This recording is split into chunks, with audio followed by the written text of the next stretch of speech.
Faire le point sur les avancées dans la lutte contre les réchauffements de la planète, c'est tout l'enjeu du sommet mondial sur l'action pour le climat qui a réuni ce 1er décembre 2023 l'ensemble des représentants des pays signataires de la Convention cadre des Nations Unies sur les changements climatiques. L'objectif affiché par les dirigeants du monde présents à Dubaï, dont Denis Sassou Nguesso du Congo, est non seulement d'aborder les questions climatiques les plus urgentes, mais aussi de faire de la COP 28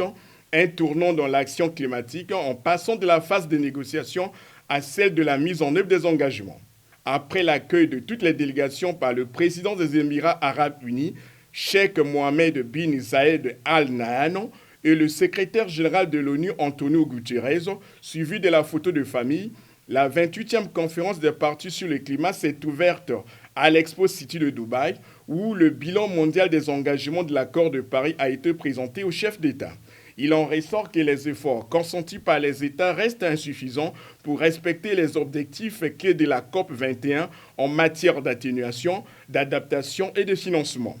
Les contributions déterminées au niveau national, c'est-à-dire les engagements pris par les pays pour lutter contre les changements climatiques, n'ont pas été à la hauteur puisque aucun État n'est aligné sur une trajectoire de réchauffement limitée à 1,5 degré. Pour atteindre les objectifs à long terme de l'accord de Paris, les scientifiques estiment que les émissions de gaz à effet de serre doivent baisser de 43% dans les 7 prochaines années.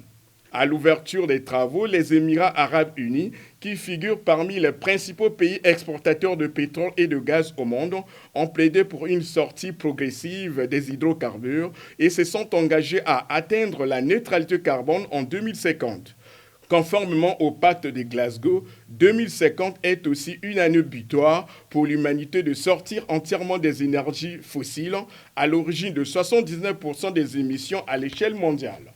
Autre sujet largement évoqué par les différents intervenants, l'usage des énergies renouvelables, le financement de l'adaptation et l'avenir des combustibles fossiles.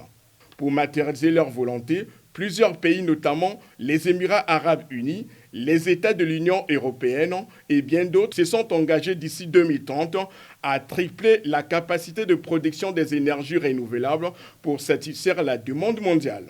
Par ailleurs, dans son discours, le secrétaire général des Nations Unies a indiqué que la planète est sur une trajectoire de réchauffement catastrophique, allant jusqu'à près de 3 degrés et a invité par conséquent les dirigeants à redoubler d'efforts.